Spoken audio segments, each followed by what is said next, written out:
All right, good evening, ladies and gentlemen. Peace and love to everybody in the room. My academic background is in psychology and philosophy.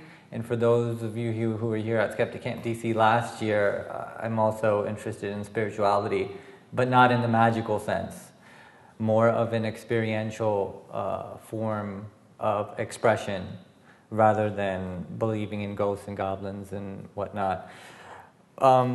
Now, my background in psychology has me pursue two different paths. The first being as a clinician, helping people who are suffering from things such as major depression and suicidal ideation, self-mutilation, hopelessness, anxiety, aggression, and things of these natures, and bringing to them some type of existential meaning. The second path that I've chosen is to confront the religious dogmatism that we see throughout the world. Particularly, I come from a family who has a Muslim background, and we all know the stories that are being told currently in the Middle East. The most recent being, of course, that there was a movie about the Prophet Muhammad that was released on YouTube, and the Muslim reaction to that was yet again violence and murder. And so we see the religious mind, we see religious behavior, we see indoctrination, we see brainwashing, and we see human conditioning quite practically in the world, as we've seen for the past several centuries. And so I actually go out and debate Muslims and Christians on existential issues, on philosophical issues.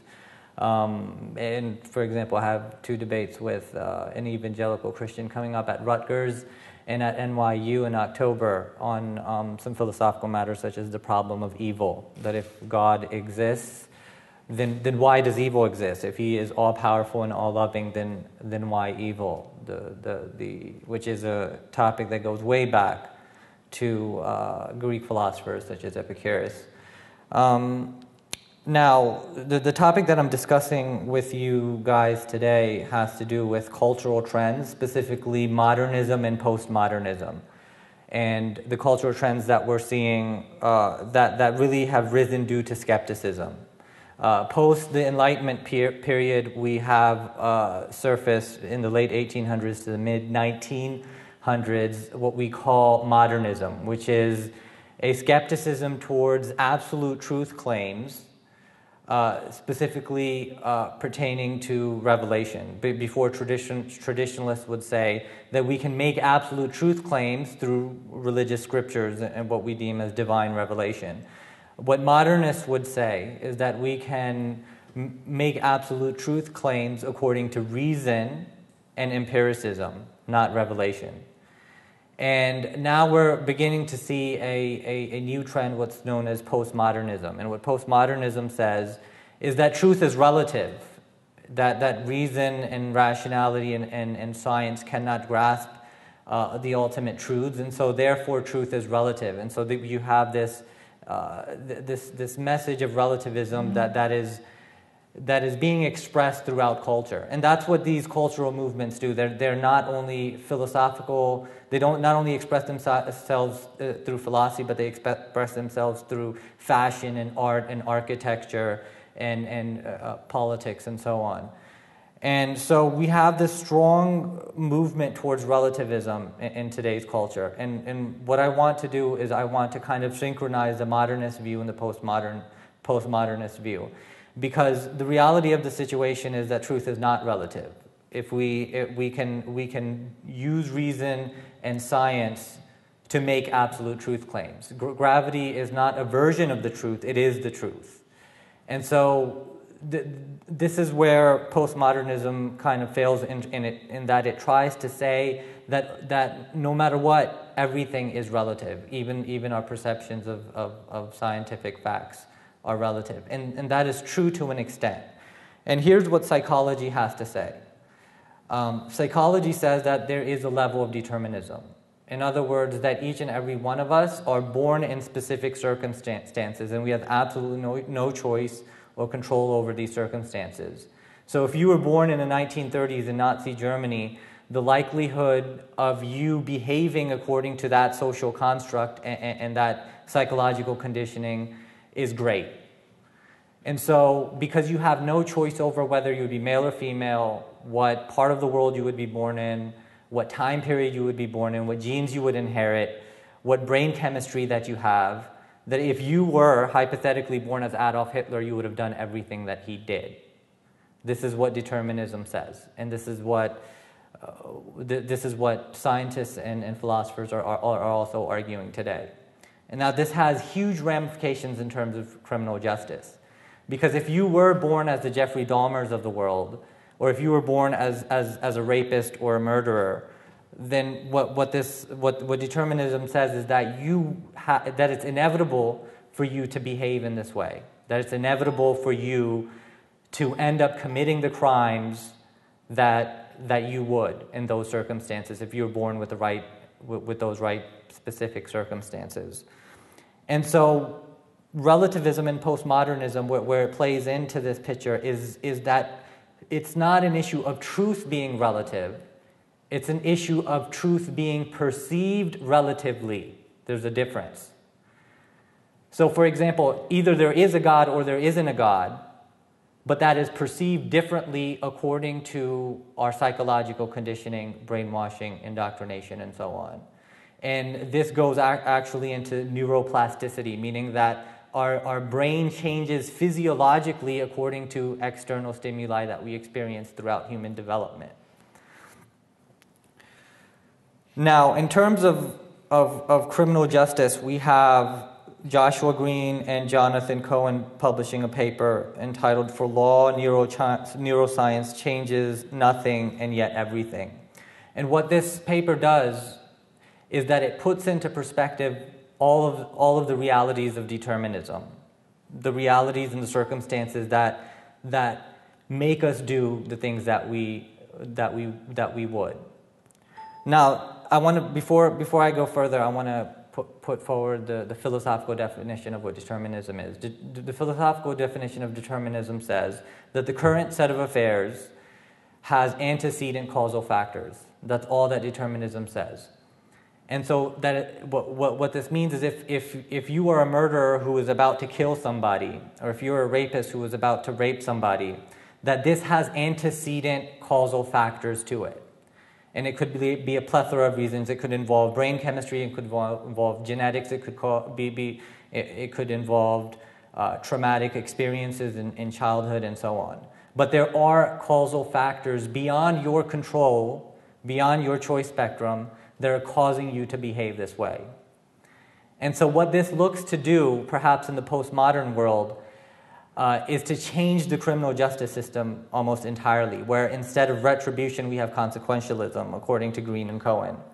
And what that means is that the killer and the rapist does not deserve to be punished because they're a product of their circumstances, but rather there's consequences to this person's behavior. And essentially what that means is, yeah, this person is a danger to society, and therefore they should be, as a consequence to being a danger to society, that they should be removed away from society and not punished, but rehabilitated because they're suffering from a serious illness. They are absolutely beyond the point of being able to act differently.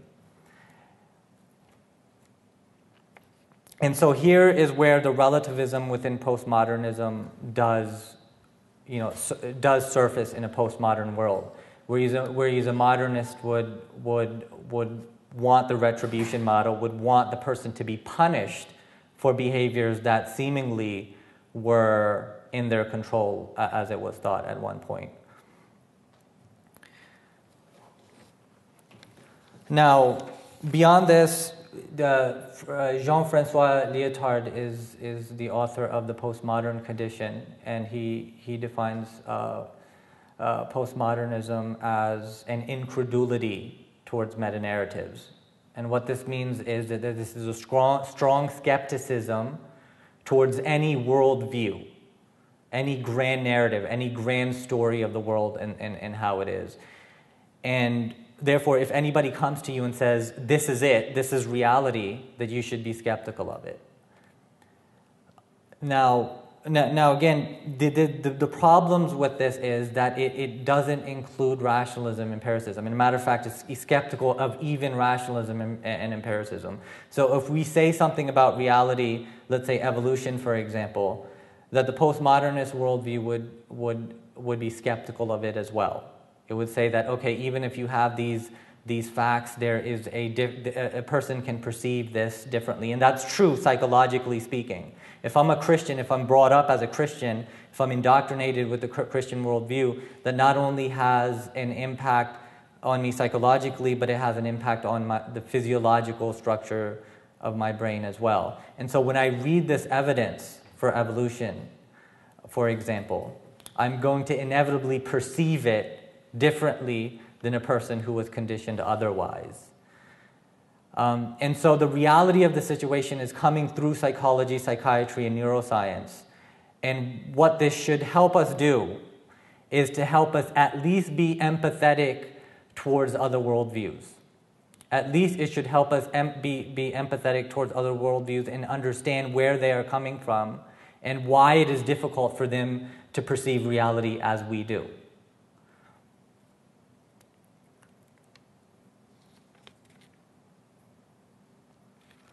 And this should also affect our foreign policies and domestic policies as well. Domestic policies specifically when dealing with our criminal justice systems, or foreign policies when trying to understand why terrorists, for example, are doing the things that they're doing, and how this is really and truly beyond their control due to their psychological conditioning.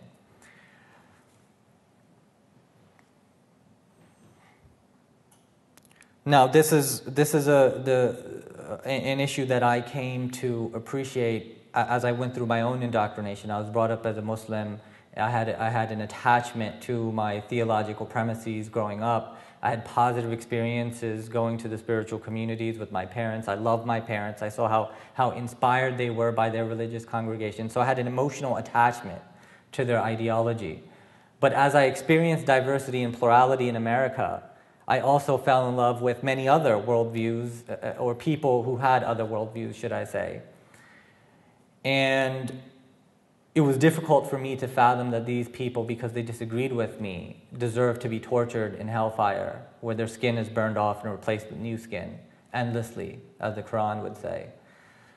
And so I began to appreciate relativism, at least on the premise of perception of reality. Even if they were wrong, I could at least appreciate that their perception of reality was relative, and according to the information that they were presented through their human development, that's what reality seemed to be to appear to be to them, and they could not see outside of the box, unfortunately.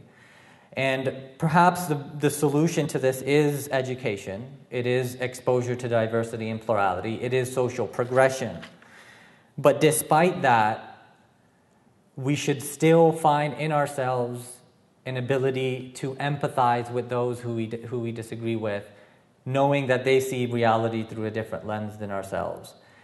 And this is the relativism that I believe can be synchronized with the modernist approach that says that yes, we can make observations about reality through rationalism and empiricism. We should be skeptical of meta-narratives, if you will.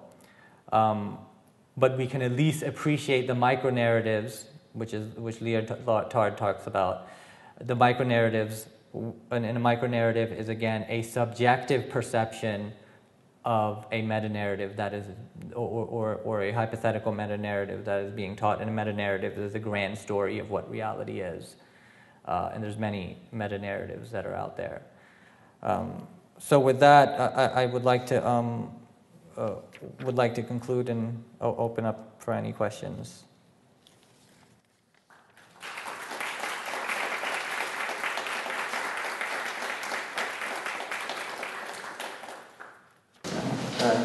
Can you kind of quickly sum up how you progressed from leaving your faith to where you are now?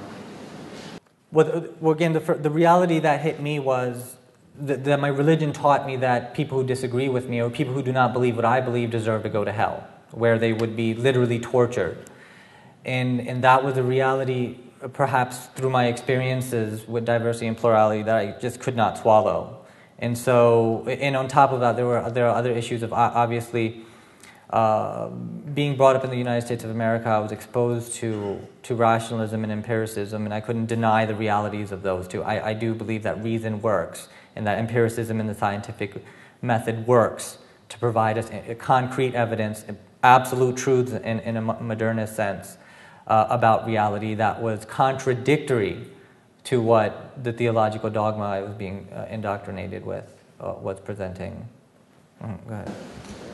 So is there good evidence in criminal justice or in psychology as far as practice that having this more modernist view where people are a result of are consequences, or people's behavior is a consequence of causal factors, that in treatment, in criminal justice, in response to it, there's more efficacy than there would be taking them more as sort of like in a punishment or responsible for their actions?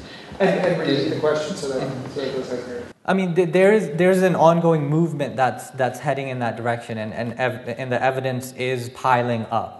The problem with in terms of neuroscience and psychology is that we don't have a lot of information that can falsify determinism, and that's where the problem is coming into play here. And then, I mean, I guess in terms of determinism, you have physicists now saying that there's some type of randomness, but I don't think that takes away anything from the reality of determinism, which is that we have absolutely no control or choice over these plethora of circumstances that we're born into, what time period, what cultural home, and as a child and as an adolescent, we're not physically nor psychologically developed enough to know what's going on. We're going through experiences, and these experiences are causal factors to our behaviors in adulthood. I think that the evidence is piling up, and also in terms of neuroscience, there was a test done, Sam Harris talks about it, that we can actually tell what a person is going to choose up to 6 to 10 seconds before they're going to do it, following brain patterns and through the fMRI. And so we see how the mind and the brain is working, and we're developing more data to get that, to present that to our political bodies, if you will. Go ahead.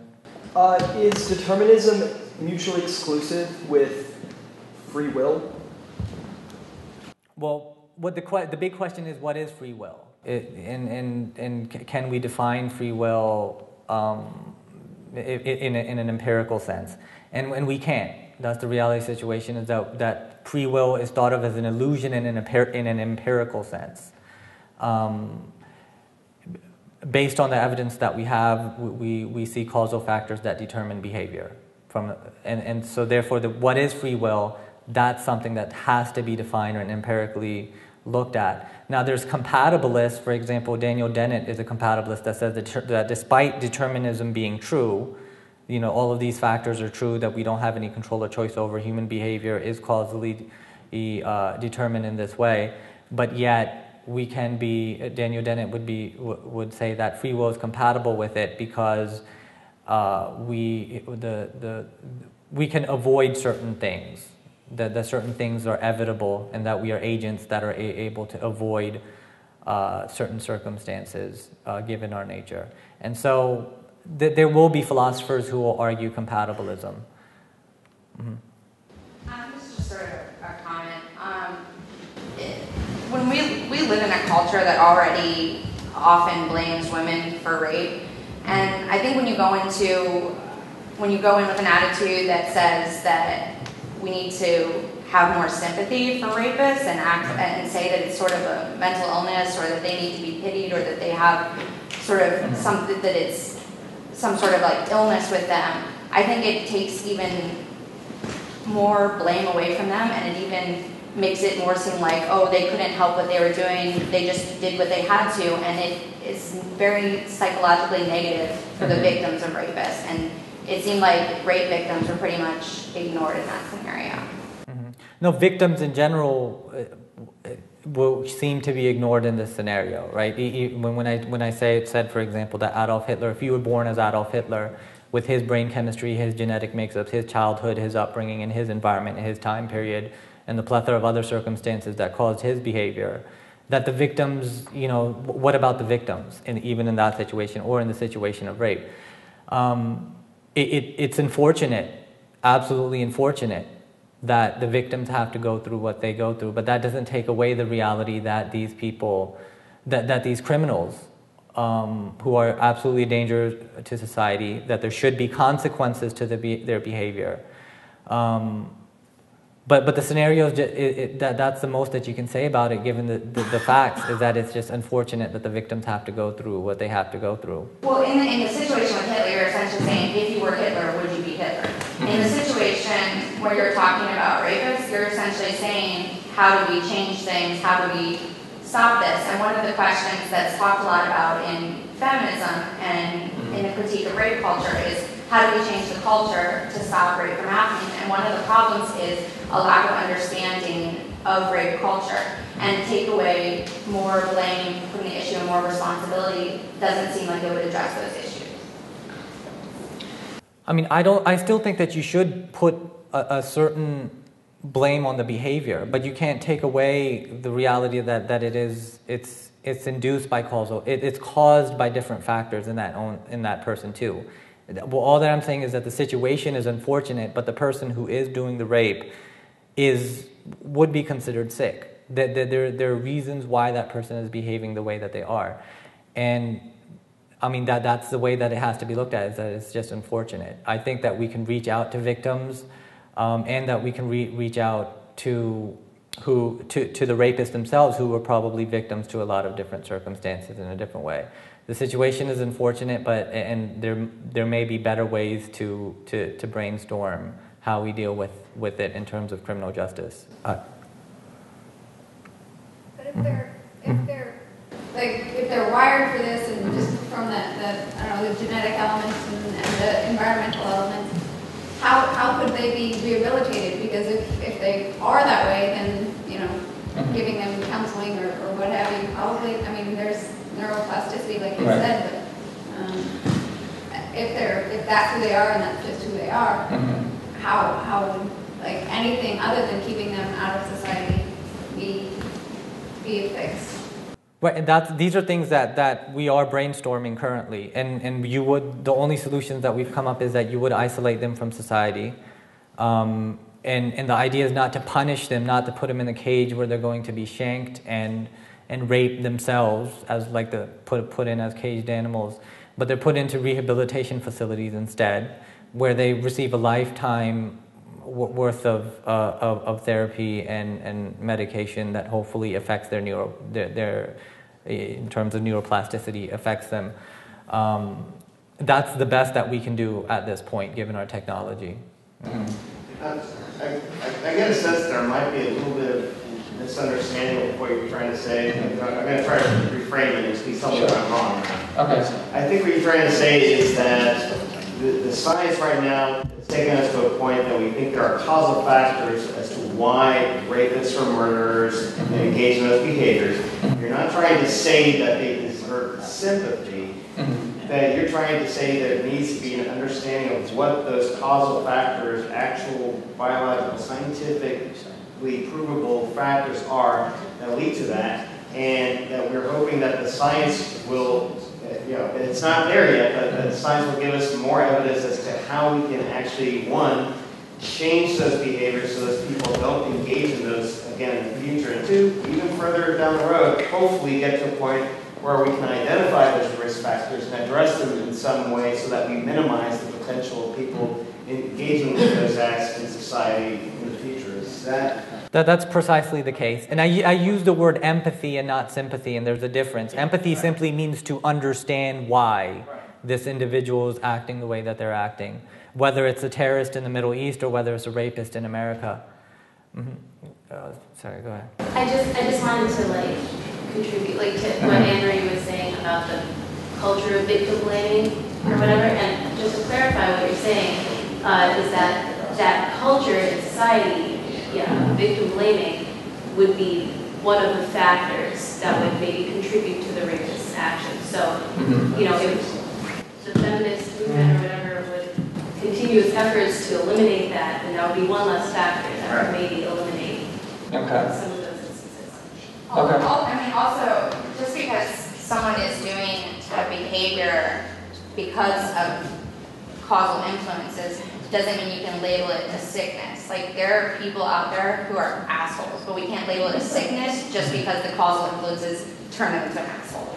Like, I mean, that's like an arbitrary distinction of when you, like, but essentially you're saying this person's committing a crime and I don't like it, therefore they must be sick because only a sick person would commit a crime. Well, there's unique, even in the DSM, which is the Diagnostic Statistics Manual, they have personality disorders too. So the douchebags would be considered as having disorders themselves. but who do not have personality disorders, and there are people with personality disorders who have them treated and aren't. I mean, but these traits are nevertheless developed. So you might deal with a person who has arrogance. You might deal with a person who has anger issues. You might have whatever douchebaggery that they're manifesting in their behavior. There's still causal factors to that, whether they're genetic, whether they're developed. Even if you don't want to call it a sick, even if it's not a full-blown sickness that's distorting their perception of reality and their behavior is still causally determined by their circumstances. I'm not just saying that maybe an illness doesn't necessarily fit with it. Like, it doesn't have to be an illness to say it's causally determined or that it needs to be dealt with. Two things. First, just as a note, so the field of physics that describes basically sort of randomness is called statistical mechanics. And basically build on quantum mechanics and just some assumptions about particles acting like randomly. And the problem here is I agree that there's some sort of functional determinism where there's first moment of the probability distribution, the mean, there's some average, and basically it's overwhelmingly likely to happen. That's basically what statistical mechanics shows, that if you have the gas particles interacting a certain way, it's going to usually follow some sort of gas law or something similar, and it's basically this is supposed to apply to everything. So I agree with some sort of functional determinism, just to maybe for your own benefit. You could look at this field of statistical mechanics. Okay. So I agree by definition there's causal links, and that's what this says. So there's some sort of net or average effect. The second thing I want to say is I kind of agree that there's this causal determinism, but I take like the opposite point of view that you have. I mean, then we can follow the trail back and say, oh, this guy did it. I mean, and I think it's okay to blame people. You can understand that there are influences in this, but I don't understand how. I mean, people are assholes, and I think it's okay to blame them for that. I mean, what's it? Well, I would say that if you can empathize with them, if you can understand why they're acting the way that they're acting, and realize that if you were in their shoes, with their circumstances, with their brain chemistry, their genetics, their upbringing, that you would be. No, it does. What does that? Will that teach them to change? No. They learn that people just empathize with them if they ask? No, but that doesn't mean that we don't confront their issues. That's why we have psychology and psychiatry and medicine in place, is to confront their issues. And so we do use therapy, we do use other means of medication if there's a chemical issue. That doesn't mean that we're saying that their behavior is okay. But we agree in the criminal justice model of consequentialism would agree that their behavior is not okay, and it needs to be dealt with, it needs to be confronted. But it needs to be confronted in an ethical way where we empathize and understand their circumstances. That's all they're saying. It's not saying that it's okay for them to behave that way.